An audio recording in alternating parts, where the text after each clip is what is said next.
At the beginning, no one realizes they are losing everything. There is no specific day when you wake up thinking, today my life will be dismantled. What exists instead is a slow accumulation, silent, polite enough not to look like danger. I met my husband at a time when I still believed love was shelter. He was charming, not in an exaggerated, theatrical way. It was a calm, confident charm, the kind that doesn't ask for attention. It attracts it. He spoke softly, looked straight into your eyes, always seemed to know exactly what he was doing. Men like that inspire trust, and trust, when you want to love, becomes a promise. In the beginning, he listened to me. Listening seems like a small thing, but it is one of the most powerful forms of seduction. He was interested in my stories, asked about my childhood, commented on my silences. He said I was strong, but quickly added that I didn't need to be strong all the time. "You can rest with me," he said, and I believed him. After the wedding, nothing changed all at once. Things simply shifted position. My work became too temporary, my money poorly managed, my decisions impulsive, my opinions emotional. None of it came as an attack, it was always concern. "I just want to protect you," he would say, his hand resting on the table, his expression serious, almost sad. "You trust me, don't you?" And I did. Trusting was easier than arguing, easier than holding discomfort, easier than admitting something was wrong so early. When I finally noticed, my name still existed, but it no longer decided anything. At first, it was practical. "Let's centralize the accounts," he suggested. "It's more organized." Then it was efficient. "Let me handle this for you. You're overwhelmed." Then it was inevitable. "It doesn't make sense for you to have access to everything. You stress yourself out for nothing." There was no obvious theft. There was a continuous removal, like taking one piece of furniture out of a house every week until one day you look around and no longer recognize the space where you live. I was still working, still paying for things, but I no longer knew exactly how much I had, where it was, what was mine, and that bothered me. But being bothered didn't feel like a strong enough reason for conflict. My body noticed before I did. I slept poorly. I felt watched even when I was alone. I carried a constant feeling that I needed to explain myself. "Where are you going? Who did you talk to? Why did you buy that?" Simple questions asked with a polite smile, and still I answered too quickly. People who feel safe don't rush to justify themselves. The first time I thought about separation, I felt ashamed. Ashamed of myself. I thought maybe I was weak, ungrateful, dramatic. I thought all marriages had difficult phases, that every man needed control, that every woman exaggerated a little. He never shouted at me, never hit me, never directly insulted me. He simply reduced me.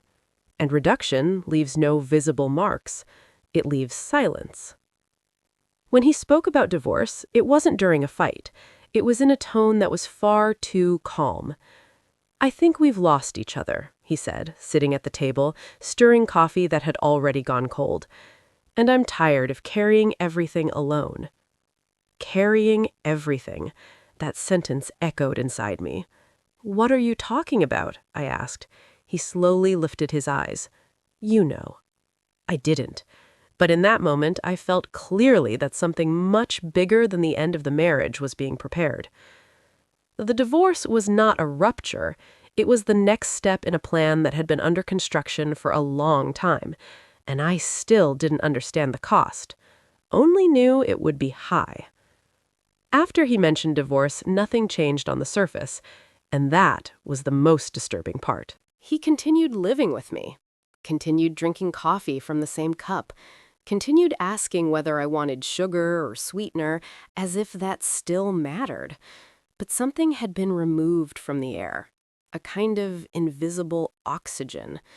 I found it hard to breathe inside my own house, as if each room had been quietly reconfigured to remind me that my presence was provisional.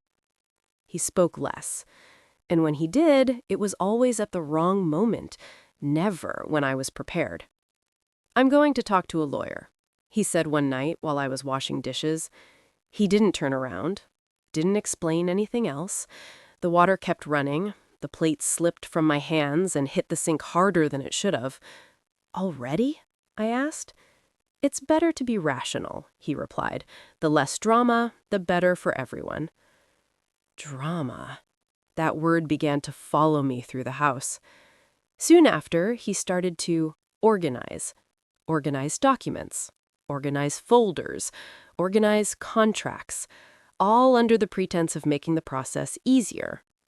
Everything's here, he would say, lightly tapping a folder far too thick. That way we avoid confusion later. But I never saw the papers. I only saw closed folders, stacked, stored in the office that used to be ours and now felt like neutral territory or enemy ground. Whenever I entered, he closed his laptop. Always. One day I needed my card. It wasn't in my purse. I searched drawers. Nothing. I asked him. "Oh, I put it away," he said, as casually as if he were talking about the TV remote. "You've been forgetting things." Forgetting. The word landed heavily. "I didn't forget," I said, firmer than I felt. He looked at me with something that wasn't anger. It was pity. "Love, you've been very nervous." Love? He still called me that, but it no longer sounded the same. It sounded like something you say to someone who is no longer your equal. I could have insisted, could have asked for the card back, could have said that this wasn't normal, but I didn't. Because in that moment, I understood something that deeply frightened me. If I argued, he would have arguments. If I stayed silent, he would have control. And I didn't yet know which of the two was more dangerous. So I stayed quiet. And by staying quiet, I took the first step out of my own life. He began to help me. "I'll talk to the bank manager for you. I'll handle this with the accountant. Let me explain it better. You get confused." Always said politely, always in front of other people, as if I were a child who needed to be spared the effort of understanding. People smiled. I smiled too, but inside, something kept shrinking. I began to feel shame without knowing exactly why. Shame for asking, shame for not knowing, shame for getting a date, a number, a detail wrong. I, who had always been organized, began to doubt my own memory. Did I really forget? I wondered. That doubt was new and extremely dangerous. It was on an ordinary afternoon. He was on the phone, walking through the living room. I heard my name. Then I heard, "She doesn't understand these things." It wasn't anger. It was a conclusion, as if I had already been classified. When he hung up, he pretended nothing had happened. "Who are you talking to?" I asked. "A lawyer." The air grew heavy. And what did he say? He took a moment to answer, looked at me as if choosing simple words. "That it's better if you don't get too involved. It's bad for you." That's when I understood. The divorce would not be a conversation. It would be a slow execution, and I was being prepared not to resist. That night, lying beside him, I realized I was no longer sleeping next to a person. I was sleeping next to a strategy. He breathed peacefully. I lay still, afraid even to turn my body and appear too restless. The fear wasn't that he would hurt me physically. It was that I would wake up one day and no longer exist, legally, emotionally, financially, without noticing when it had happened. I closed my eyes with a bitter certainty. He didn't just want a divorce. He wanted to leave as the winner. And for that to happen, I needed to leave diminished. The process began without ceremony. No final conversation, no "let's handle this calmly." A brown envelope arrived on an ordinary morning, left at the front desk like any other unimportant piece of mail. But it wasn't. Inside were words that weren't mine, and yet they spoke about me. I read it sitting at the kitchen table, the same table where we had planned trips, birthdays, future promises. Now, spread across it were pages describing a woman I barely recognized. Unstable, emotionally fragile, financially dependent, incapable of managing assets. My name appeared repeatedly, like a label, not like a living person. The request was clear. He was asking for total control of the assets, claiming I had no emotional condition to manage anything on my own. I felt the ground disappear beneath my feet. When he came home that night, I was sitting in the dark. "Did you see it?" I asked. He dropped his keys, sighed, like someone preparing to deal with something tiring. "It's just a procedure." A procedure that turns me into someone incapable? He sat down slowly. "You've been confused. This isn't an attack, it's protection." Protection. Always that word. "I never gave you any reason for this," I said. He crossed his arms. "You cry for no reason, you get lost in accounts, you become paranoid." Paranoid? I started shaking. "You're doing this to me." He tilted his head. "You're doing this to yourself." A few days later, I received a call from an old friend. "He called me," she said hesitatingly. "He said he was worried about you." My stomach twisted. "And what did you say?" That I had noticed you were quieter lately." Quieter. Silence was becoming evidence. It wasn't just her. A cousin, a neighbor, even the building manager. Casual conversations, legitimate concerns. "You look tired. He's being so devoted. It must be hard for him." For him. The world was beginning to align itself around the version of reality he had built, and I, without realizing it, was being left alone inside my own story. I began to measure every sentence, every emotion, every tear. If I showed pain, it confirmed fragility. If I stayed firm, I seemed cold. Any reaction worked against me. That is the perfect trap. The courthouse smelled of old paper and anxiety. He arrived confident, well-dressed, calm, with the posture of someone who had already won before sitting down. I felt observed, evaluated, like an object under analysis. The judge asked simple questions. "Do you manage your own accounts?" "Yes." "Do you have memory difficulties?" "No." He smiled discreetly. His lawyer asked to speak. "Your Honor, we have medical records of chronic anxiety and reports of episodes of emotional disorientation." I turned toward him. "What records?" My lawyer held my arm. "Later." Later. Always later. As we left, a woman waiting for another hearing looked at me, not with curiosity, with pity. And that hurt more than any formal accusation, because pity means you've already lost something difficult to recover: credibility. He moved out days later. He took clothes, he took documents, he took peace. The house became too big, too silent. That night, I walked through the rooms, touching objects as if I needed to confirm they were still there, that I was still there. But something had changed irreversibly. My version of events was no longer the dominant one, and getting it back would require something I still didn't know if I had: the strength to face someone who knew me intimately and was using that knowledge against me. Isolation didn't arrive abruptly. It seeped in, like cold that starts in your feet and slowly rises until finally, when you notice, you can no longer feel your hands. In the first days, there were still messages. "How are you? If you need anything, let me know." But there was always a hidden caution in them, an excess of care, as if any wrong word could destabilize me. With time, the messages became fewer. Then they stopped. Not out of cruelty, out of discomfort. People step away from those who might become a problem. When I went out, I felt the looks.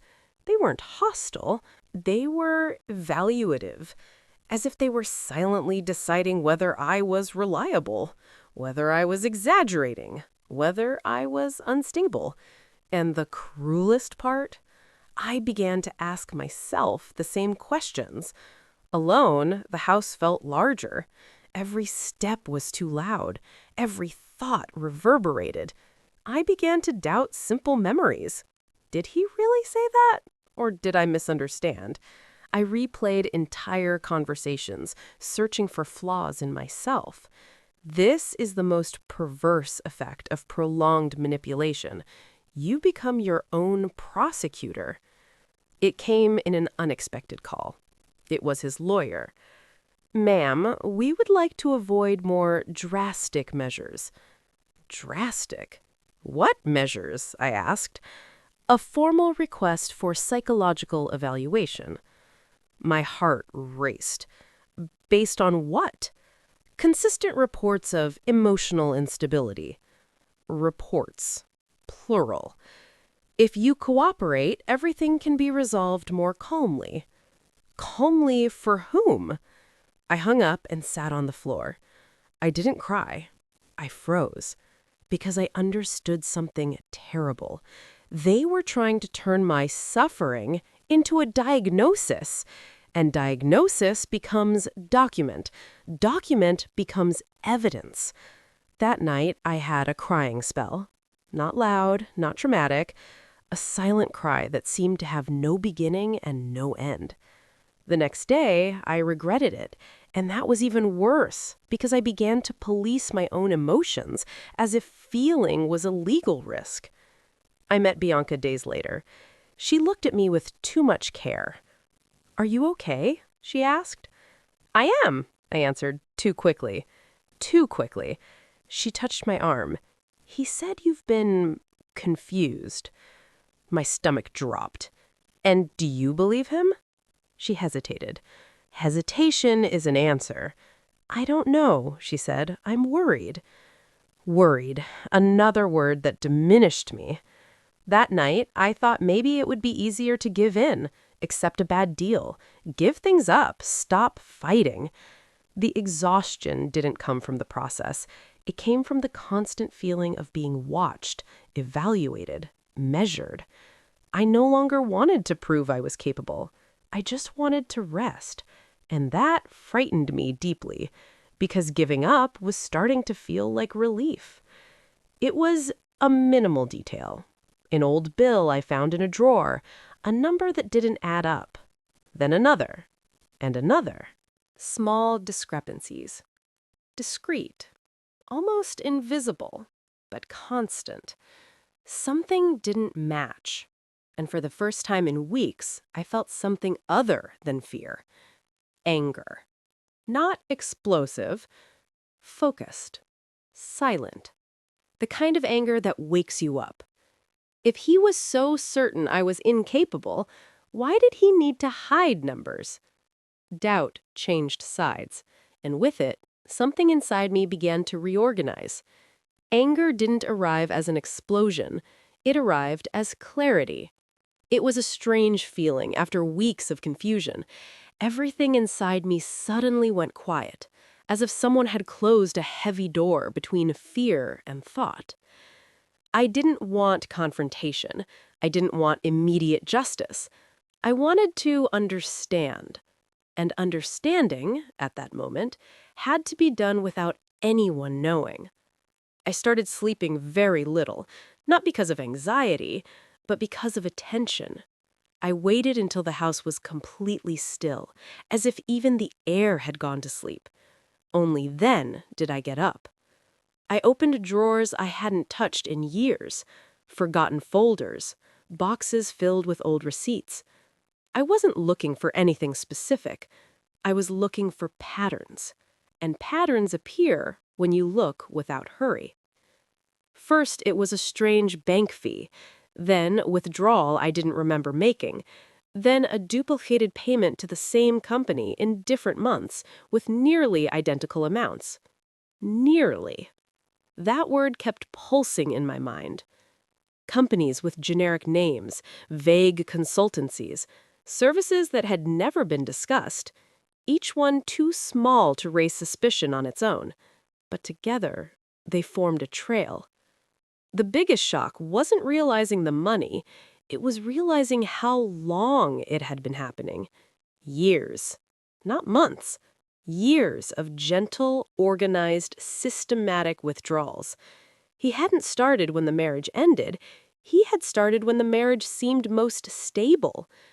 That realization hurt more than any legal accusation, because it meant that while I trusted, he planned. There was a moment when I closed a folder too hard. My hands were shaking, because part of me still wanted to be wrong, wanted all of it to be coincidence. But coincidence doesn't repeat itself with method. I began to act normally. Short replies, contained presence at hearings, few words. I let everyone continue to believe I was tired, confused, close to giving in. That protected me. No one pays attention to someone who seems too weak to react. I scheduled an appointment with an accountant.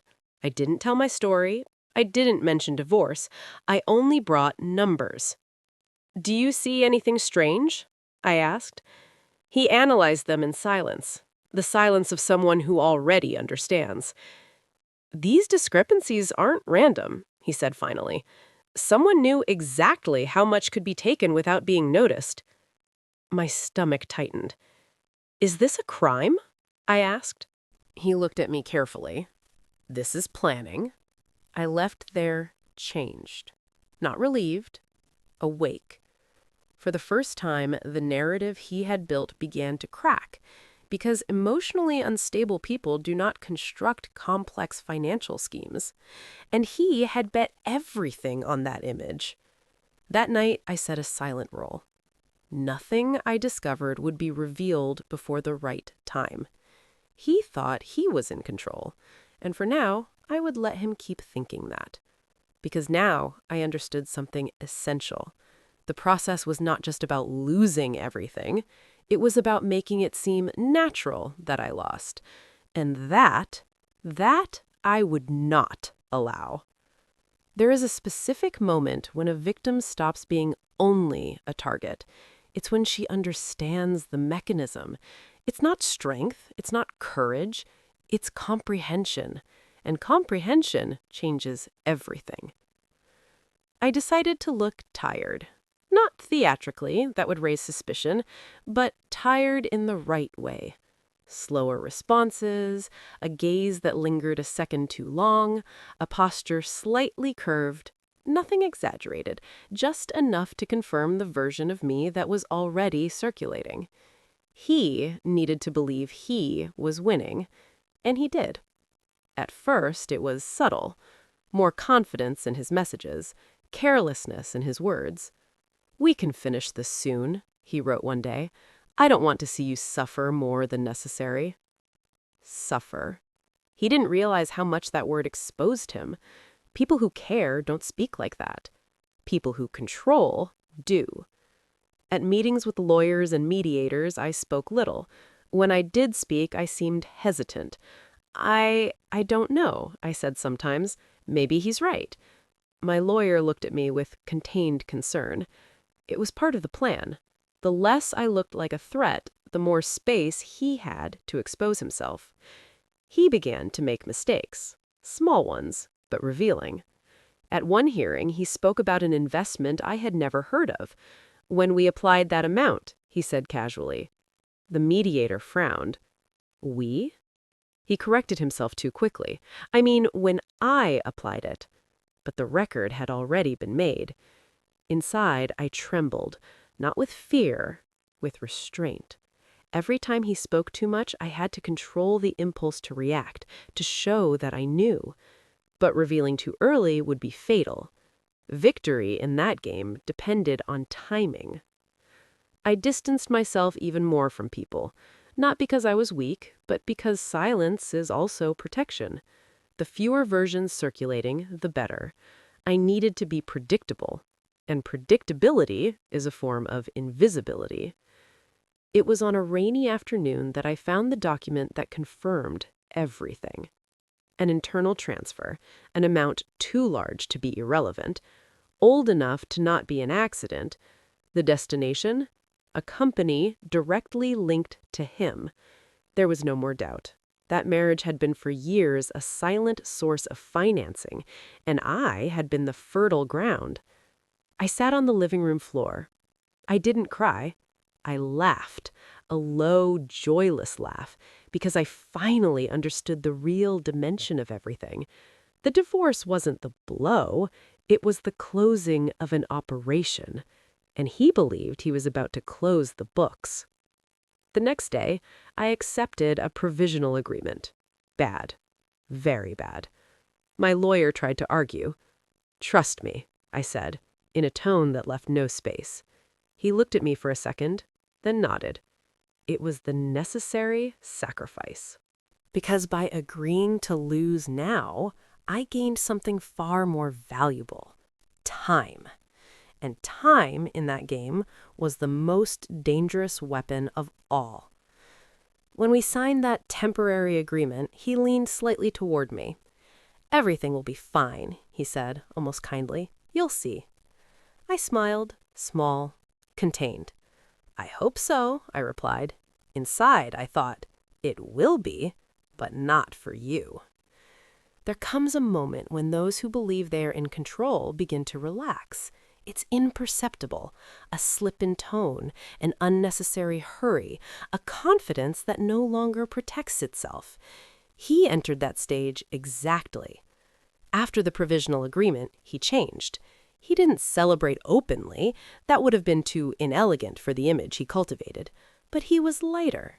He replied to messages quickly, suggested finishing what was left soon, spoke about the future as if the difficult part were already behind us.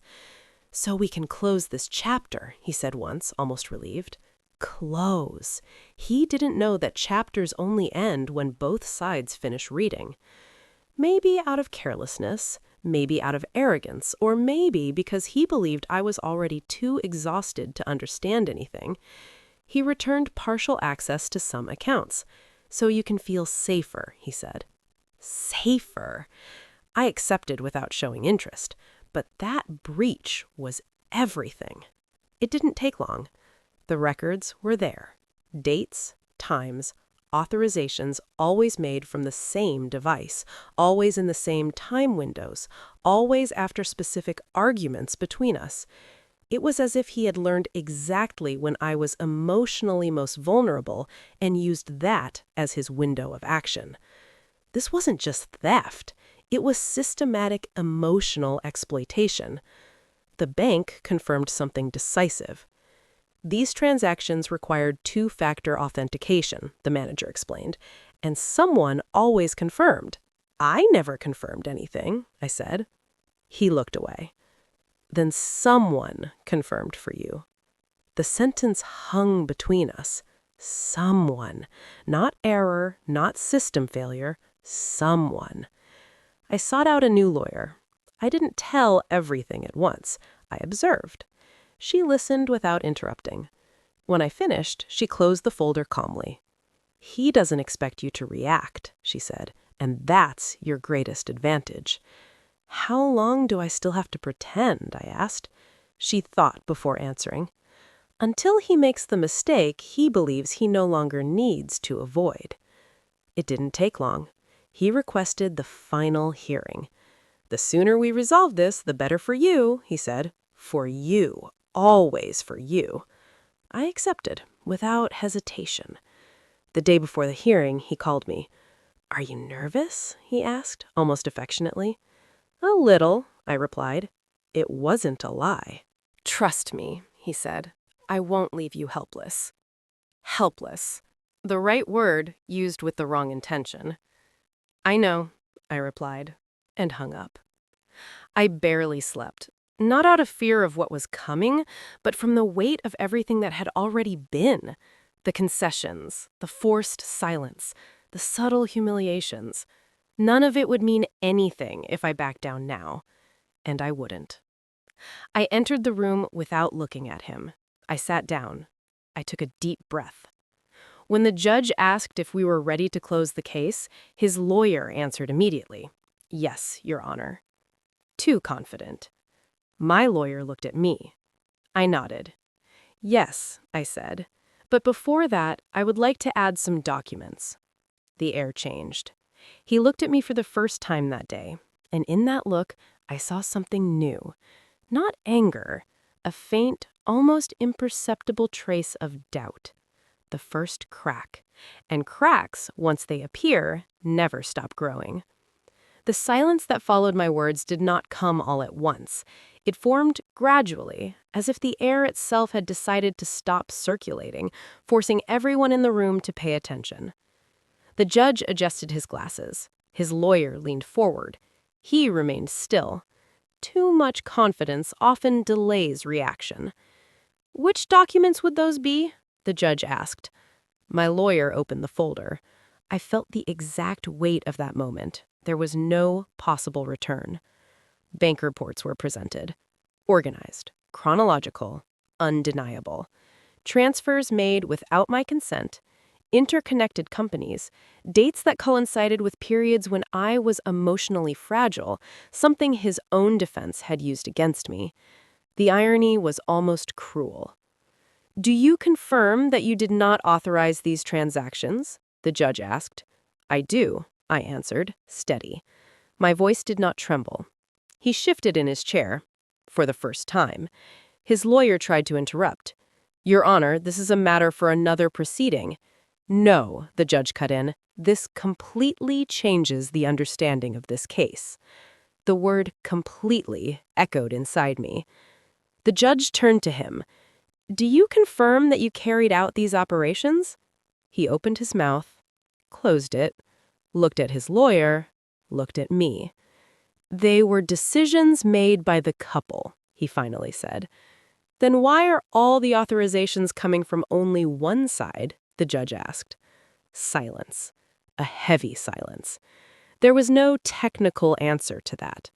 The bank manager was called. He didn't need to say much. The confirmation was objective. All authentications came from his device. Device. A technical word that destroys emotional narratives. The judge suspended the hearing for a few minutes. When he returned, the tone was different. "This case ceases to be merely a marital dissolution," he said. "It now involves serious indications of asset fraud."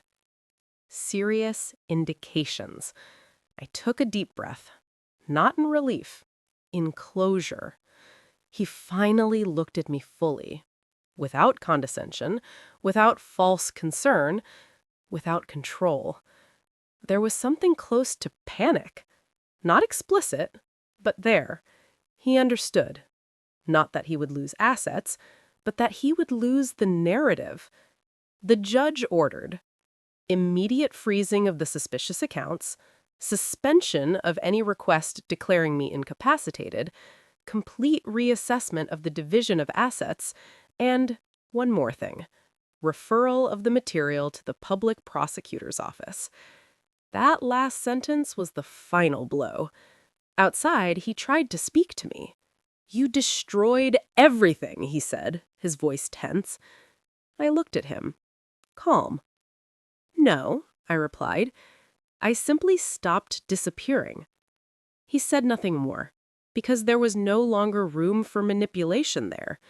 For the first time since the beginning, he didn't know which role to play. As I left the courthouse, the sunlight was too strong. Life went on. People walked by in a hurry, and I felt something I hadn't felt in months. My body occupied space again. There was no celebration. Victory is not euphoria when it comes after long erasure. Victory is return. But it wasn't the end yet, because consequences do not end with a hearing. They only begin there. After the hearing, nothing happened right away. And that, too, was part of the process. A fall is rarely loud. It happens behind the scenes, in deadlines, in formal notices, in envelopes that arrive without warning. The world does not stop to watch someone lose power. It simply goes on. The public prosecutor's office opened an investigation. There was no spectacle. There was analysis, spreadsheets, forensic audits, tracing of connections, all the things he had always believed no one would ever have the patience to do. He tried to negotiate, not with me, with the system, and the system does not feel sympathy. He still made one final move, a short message. We can resolve this in a simpler way. Simple. The word that had always hidden violence. I didn't reply. Some doors only close when they receive no echo. Months later, the decision came. It wasn't vengeful. It was precise. Formal recognition of fraud, fair redistribution of assets, financial accountability. Nothing gave back the time I had lost, but it stopped him from continuing to use mine. He disappeared. Not physically, but socially. The same people who had once accepted his concerns now avoided his name, not out of empathy for me, but out of discomfort with their own complicity. It took time for me to notice that I was no longer living on alert, that my phone could ring without my heart racing, that I could make a mistake with numbers without feeling guilty. Trauma doesn't leave. It settles, but it makes room for other things. I reorganized the house again, not as someone erasing the past, but as someone redefining territory. Some objects stayed, others didn't. Nothing was done in anger. Anger would still tie me to him. One day, folding clothes, I noticed something simple and definitive. I no longer thought about him. I thought about myself. And that wasn't selfishness. It was return. What remains is not triumph. It is sovereignty, the ability to sign my own name without trembling, to understand numbers, to trust my own memory. What remains is silence, not imposed, but chosen, and the hardest certainty to earn. I didn't lose everything in the divorce. I recovered myself, and that no one can ever take away.